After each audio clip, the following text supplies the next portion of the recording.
Përshëndetje të nderuar shikues, jemi së bashku në edicionin informativ të orës 14 këtu në studion e Blu Televizion.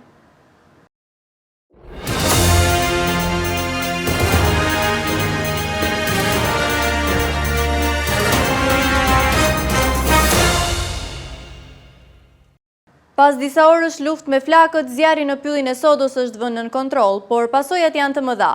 Rreth 5 hektar sipërfaqe me pisha janë shkrumbuar, ndërsa ekipet e emergjencës vijojnë të monitorojnë zonën. Hetimet parapraker kanë ngritur dyshime se zjarri mund të ketë qenë i qëllimshëm. Për orë të tëra me radhë, ekipet e zjarfikse së Vlorës në bashkëpunim me emergjenca civile, por edhe efektiv të policisë së Vlorës si dhe qytetarë, luftuan me flakët për vënien nën kontroll të tyre. Një zjarr i cili nisi pas ditën e së dielës në zonën e pyllit të Sodës, i cili sipas grupit hetimor mendohet se ka qenë i qëllimshëm, ka djegur sipërfaqe të konsiderueshme me pisha.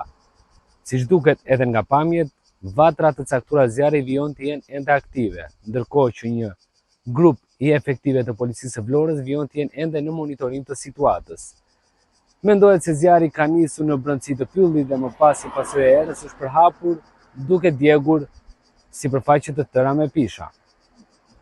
Pas disa orësh luftë me flakët, zjarri në pyllin e Sodës është vënë në kontroll, por pasojat janë të mëdha. Rreth 5 hektar sipërfaqe me pisha janë shkrumbuar, ndërsa ekipet e emergjencës vijojnë të monitorojnë zonën pasi në disa pika ende ka vatra aktive dhe trungje që vazhdojnë të digjen nga brenda. Hetimet paraprake kanë ngritur dyshime se zjarri mund të ketë qenë i qëllimshëm, ndërsa grupi hetimor po punon për të identifikuar autorët dhe për të zbardhur plotësisht rrethanat e kësaj ngjarje. Rreth 5 hektar pyll me pisha në zonën e pyllit të Sodës u dogjën nga zjarri që shpërtheu mesditën e së dielës dhe u vu nën kontroll vetëm në orët e vona të mbrëmjes pas një operacioni të gjatë dhe të vështirë. Në teren u angazhuan forcat zjarfikse të Vlorës, policia e shtetit, administrata e zonave të mbrojtura, emergjencat civile, si dhe 10 qytetarë të cilët ndihmuan në izolimin e flakëve dhe shmangjen e përhapjes së tyre në pjesë të tjera të pyllit. Sipas të dhënave paraprake të grupit hetimor, dyshohet se zjarri është vendosur qëllimisht. Burime nga hetimi bëjnë me dije se flakët kanë nisur në brendësi të pyllit të Sodës, më pas të favorizuara nga era e fortë. Flakët janë përhapur me shpejtësi, duke djegur një sipërfaqe të konsiderueshme me pisha. Për shkak të terrenit dhe temperaturave të larta, operacioni shuarjes zgjati për disa orë. Ekipet punuan pa ndërprerje për të krijuar breza sigurie dhe për të izoluar vatrat më problematike, duke shmangur rrezikun që zjarri të përhapej drejt zonave të tjera. Edhe pse flakët janë neutralizuar, situata mbetet në monitorim të vazhdueshëm. Në disa pjesë të pyllit vijojnë të digjen trungje dhe rrënjë pemësh, duke krijuar vatra të vogla që mund të riaktivizohen nëse favorizohen nga era. Pamjet e filmuara në zonë tregojnë qartë dëmet e mëdha të shkaktuara nga zjarri. Sipërfaqe të tëra me pisha janë shkrumbuar, ndërsa tymi vijon të dal nga pemët e djegura. Forcat e angazhuara do të qëndrojnë në teren deri në shuarjen e plotë të çdo vatre, ndërsa hetimet për zbardhjen e shkaqeve të zjarrit vazhdojnë.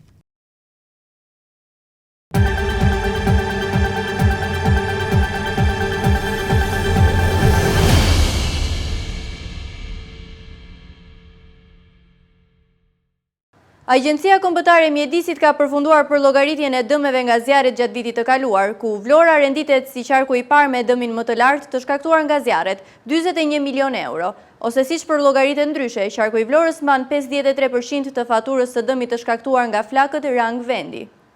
Agjencia Kombëtare e Mjedisit ka përfunduar për llogaritjen e dëmeve të vitit kaluar që janë shkaktuar nga vatrat e zjarrit. Sipas kësaj agjencie, dëmi në fondin pyjor dhe kullësor arriti në 77 milion euro gjatë vitit 2025. Vlora u rendit si qarku i parë me dëmin më të lartë të shkaktuar nga zjarret. Dëmi nga zjarret në Vlorë ka shkuar në 41 milion euro, ose siç për llogaritë ndryshe, qarku i Vlorës mban 53% të faturës së dëmit të shkaktuar nga flakët në rang vendi. Periudha kohore që ka pasur më tepër vatra zjarri në qarkun e Vlorës ka qenë maj-tetor, ndërsa muaji më i zjarrt ishte koriku. Sipas për llogaritjeve në qarkun e Vlorës janë djegur në total 10.2 mijë hektar. Bashkitë më të prekura kanë qenë ato të Vlorës, Delvinës dhe Finishit, ndërsa vatra të shumta zjarri ka pasur edhe në Sarand, Selenic dhe Imar. Bashkia më me pak dëme ka qenë ajo e Konispolit. Si rrjedhoje zjarreve të vitit kaluar, krahas dëmeve në Pyje dhe Kullota, ka pasur dhe 10 banesa të djegura, bakti të cilat kanë ngordhur nga flakët, si dhe persona të lënduar, mes të cilëve edhe efektiv policie dhe zjarfikës. Policia kufitare ka gjobitur me 10 milion lek drejtuesin e një jet ski që po bënte manovra të rrezikshme në gjirin e Livadit, duke rrezikuar pushuesit. Gjatë kontrollit rezultoi se ai nuk zotëronte dokumentacionin e nevojshëm dhe veç gjobës u bllokua dhe mjeti lundrues.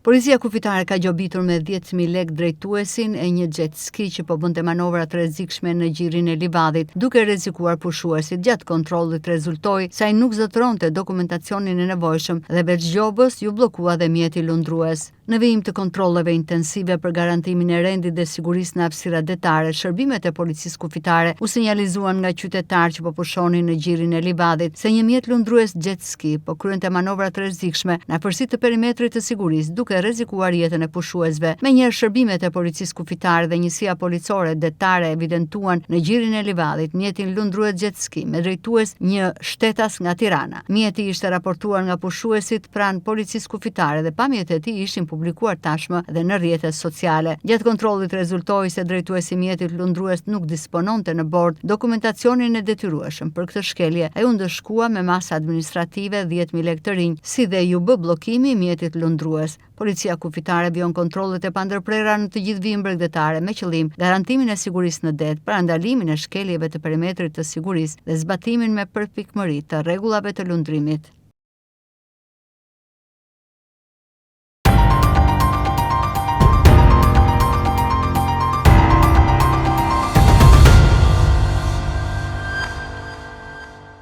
Në disa zona në Vlorë, produktet ushqimore tregtohen në mënyrë ambulante në mes të rrugës, mes pluhurit dhe baltës. Për qytetarët, kjo dukuri është rrezik për shëndetin e tyre dhe as pak e sigurt. Fruta, perime, qumësht, por edhe vaj ullirit shiten ende në disa zona në Vlorë në mënyrë ambulante. Tregtarë që krijojnë vende provizore në vendkalimet e këmbësorëve për të shitur një pjesë të produkteve të prodhuara prej tyre. Për blerësit, kjo mënyrë tregtimi nuk është as pak e sigurt. Ata thonë se pavarësisht se produktet janë bio, të blesh mes pluhurit baltës është jo higjienike. Gjithashtu, sipas tyre të konsumosh produkte që qëndrojnë për një kohë të gjatë në diell, është rrezik për konsumatorin dhe shëndetin e tyre. Duhet të rregulluar ana ekonomike që të mos sheshin vetat ata, të binden vetat ata që të mos sheshin. Kjo është kryesore. Kjo nuk është e sigurt, po kjo punë bëhet nga varfria që ekziston. Për arsye se në shumë edhe nga drejtuesit, edhe nga edukimi që është bërë drejtuesve, edhe ata nuk e kuptojnë që nuk duhet të shikojnë mirëqenien e vetes dhe ta bëjnë një me mirëqenien e të gjithë popullit. Asnjëherë nuk bëhet kjo. Po duhet të ulen atje në bazë ku janë këta njerëz që halle kanë, pse janë kështu, dhe përpara se sa ti heqin këtej nga këto vende të kështu që janë kaq të pista e kaq me pluhure me kështu, tu ndërtojnë vendin ku duhet dhe tu kërkojnë çfarë do u japin ata para të vend që do u japi shteti. Unë jam shumë i frikshëm, po i kam prerë të gjitha biletat, e kupton apo dhe them do përdor një bilet për të ikur në atë vendin tjetër që është me pasuri të madhe. Apeli është këtu. Thirrje ti flasin mendes ata që ikin lart. Thirrje, ti flasin mendes ata që ikin lart, që zgjidhen nga populli dhe gënjejnë.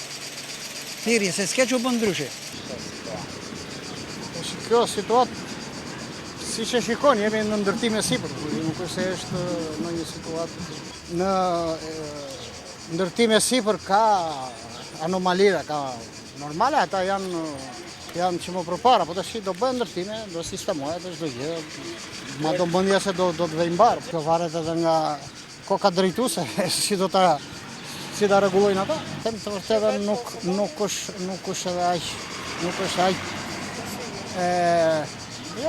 e pëlqyeshme kur i thonë se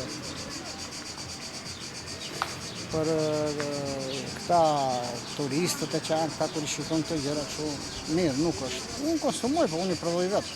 Jo, është vetë latë. Nuk ka garanci, çdo gjë pa kontrolluar dhjetë.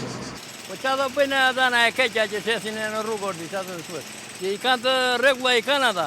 Kena i dyqan ose në një shu, se ata e kishin të regun aty dhe po, i kanë bio ata. Po e keqja në që do shqene ata që venë ordi, qa të thot lej. Po ne shqiptarët nuk në gjinë gjë në këto gjëra. Të keqja, ne. Qa të mbës? Ndërsa vetë tregtarët, ata që vetë shesin në mënyrë ambulante, thonë se halli i detyron të shesin në këtë mënyrë. Produktet e tyre i përshkruajnë si të shëndetshme, por tregojnë se shesin mes rrugës për shkak se nuk kanë një vend të posaçëm për ta. Ja të detyruar do punoj të ushqehet. Po spuron nga buka dyqan për të bijetuar. Po ne blerësit asnjëherë se do me mallin e gjatë, e do të jetë një frifer, të jetë i pasur, të jetë jo me splura, me pasërti. Po ata janë detyruar. Ashtu si që dhoja, me qes ka thonë. Ka rëndësi që jemi si në Iran e si në Jeruzalem, jemi mirë me këtë botë të razona, si s'është e garantuar, s'është e garantuar si jeta. U blej dhe shes dhe blej. Jeta kështu, hidu si dhe, dialektik, ligji natyrës. Bluzat e bardha, por edhe ekspertët e sigurisë ushqimore kanë ngritur alarmin për sa i përket tregtimit në mënyrë ambulante të produkteve ushqimore, veçanërisht si qumshti dhe bulmeti. Gjithashtu, sipas tyre duhet bërë kujdes në konsumimin edhe të frutave dhe sidomos të perimeve. Vetëm pak metra larg ish stacionit të trenit në Vlorë, pjesë e lagjes Bashkimi, banorët përballen çdo ditë me një realitet që është në kontrast me zhvillimin që ka marrë qyteti. Edhe pse bëhet fjalë për rreth 100 metra rrugë, gjendja e saj vijon të jetë problematike, duke vështirësuar lëvizjen e banorëve në çdo stinë. Vetëm pak metra larg ish stacionit të trenit në Vlorë, pjesë e lagjes Bashkimi, banorët përballen çdo ditë me një realitet që sipas tyre nuk përputhet as pak me zhvillimin që ka marrë qyteti vitet e fundit. Edhe pse bëhet fjalë për rreth 100 metra rrugë, gjendja e saj vijon të mbetet problematike, duke vështirësuar lëvizjen e banorëve në çdo stinë. Në ditët me erë, pluhuri ngrihet në sasi të mëdha dhe depërton në banesat përreth, duke krijuar shqetësime të vazhdueshme për familjet që jetojnë aty. Ndërsa sa herë ka reshje shiu, rruga mbushet me baltë dhe ujë, duke e bërë se të pamundur kalimin, veçanërisht për fëmijët, të moshuarit dhe automjetet. Banorët tonë se kjo situatë vazhdon prej vitesh dhe se pavarësisht ankesave të shumta, nuk është ndërmarrë asnjë investim konkret për rehabilitimin e rrugës. Shumë, ku doja rregulla, mashallah, po këtu pse jo? Ka qenë vend i bukur shumë, gjithë ka parë edhe po harxuna. Mim për të qarë për të balli. O, si ka qenë, qarë të the për qatë, nuk që si më gjithë me shi. Gjitha fa para e gjuna ati dhe poshtë. Një kjo tjerës. Shtur, po të thamë që janë vlonjate të shkojnë të rrugë. Shumë farë. Pse po s'përdore ta në najme?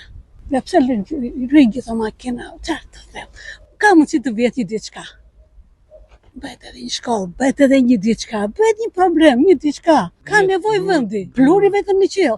Ja këto që janë këtu përballë, unë jam pallat, jam në pa që jam rriaty në çore, më stiqapi bereqates. Po se dëshira, po para ja, çfarë të them të gjithaja, po dëshira është e madhe në punë. Unë dhe në shpintim me postat në të shirë nuk e fshu datë. Kjo rruga vlepet, ine, sa më, po thoj, kjo qirota po vjen. është shumë e ligë, shumë, të them, nuk kalot dot, është plur dynjaja, është po të smundje djaj, kujtor mohabet. E ko nuk, me thënë, unë nuk vi shumë shpesh, po sa më dojnë, po poj, 20 vita që kam u këtu në Vlorë, nuk është që punë, kjo rruga. Dhe sa po vjen, e po vetë më keq. Pasaj shteti do të shpejtet. Skanës, lepet, duket, se që rrugë është. Kaq. Unë kam qenë 81 këtu, që kam ardhur, pa u bërë stacioni trenit. Jam banori më i vjetër i kësaj lagje.